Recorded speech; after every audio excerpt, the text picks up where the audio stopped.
I wasn't sure if I should even make this video because the product I'm gonna cover today probably won't help me with reaching a broader audience. However, I decided to give it a try because headphones and audio in general is one of the tech topics I personally enjoy the most. If you wanna jump straight to the review, there are timestamps in the description. If you don't mind a slightly longer than usual introduction, just bear with me.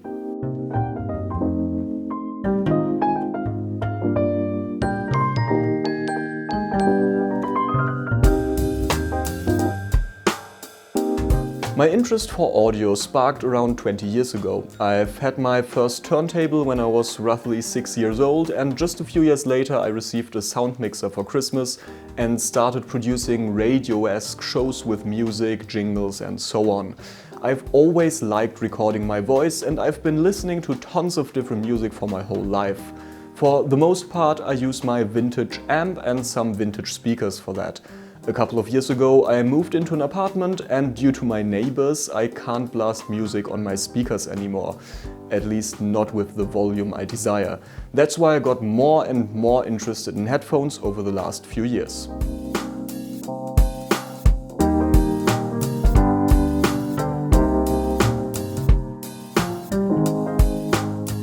For the sake of convenience, I started out with Bluetooth headphones. I used the Bang & Olufsen Beoplay H4 for some time, until I switched to the MW65 made by Master & Dynamic.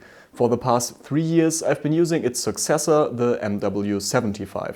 Sadly, the leather at the headband had been loose for a couple of months now.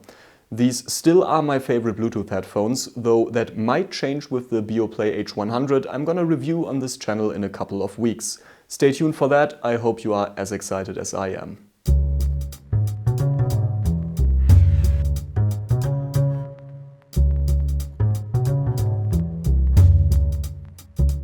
Okay, let's finally get to the review. The HarmonicDyne Eris is a pair of semi-closed back headphones with 50mm dynamic drivers that comes with a custom 4.4mm balanced audio cable. This is the first pair of headphones I tried that aren't strictly closed back, and I was very excited to hear the difference in stage width and detail. And indeed, they are fantastic for listening to music at home, gaming and video editing. Why just at home? Well, any kind of open back headphone will bleed the sounds played back to the outside. On the train I wouldn't want to wear these because everyone around me would be able to hear what I listen to. And also way more sounds from the outside world reach my ears compared to closed back headphones. Wearing these on an airplane would probably be a rather terrible experience.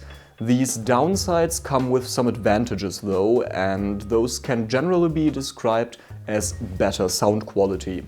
The amount of detail is fantastic for the price. These headphones are sold for less than $300 by the way, and the stage is properly wide. Also, these are the most comfortable headphones I have ever tried. I can wear them for hours at a time, even with my glasses on while editing a video, for example. Just that in itself is a huge plus.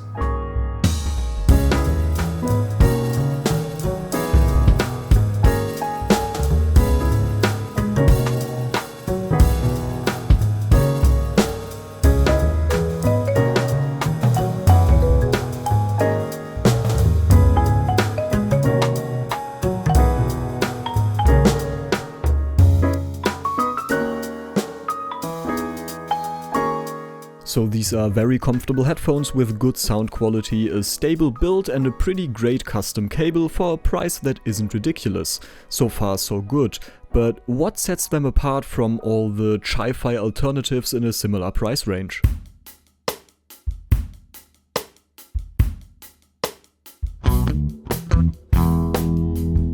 The short answer to this question is bass. The long answer would be bass too. These headphones just have a lot of bass, and I really mean a lot. As you can see, I didn't exaggerate when I said that they have a lot of bass. It's almost ridiculous and honestly far from being enjoyable, at least to me. I massively dislike the tuning of these headphones as they more or less are the perversion of the mainstream V-shaped curve. They take the approach of beats to a whole new level, while sounding better of course. But the tuning is just incredibly far away from what I like, and I wasn't able to fix it with an EQ, because they would start to distort when I elevate the underrepresented mids too much. If you like tons of bass, sharp high tones and almost no mids at all, these might be a good choice for you. If you want something even remotely close to a neutral sound, please stay away from these headphones. I hope this review was helpful for some of you. I love the build quality and how comfortable the HarmonicDyne Eris is, but the tuning is far away from my personal preference. That might be totally different for you, and if you would say that you do enjoy a massively overboosted bass and sharp highs, these headphones might be perfect for you. For me, they aren't, and I will move on and look out for an alternative that suits my needs.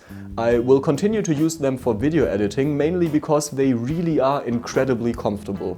These were the first proper wired headphones I got to try, and if you liked this video and want me to cover this topic in the future, please let me know in the comments. Also, the Kiwi Ears Allegro Mini I briefly mentioned in the beginning is fantastic for the price of roughly $25 bucks. With that said, thanks for watching and see you soon.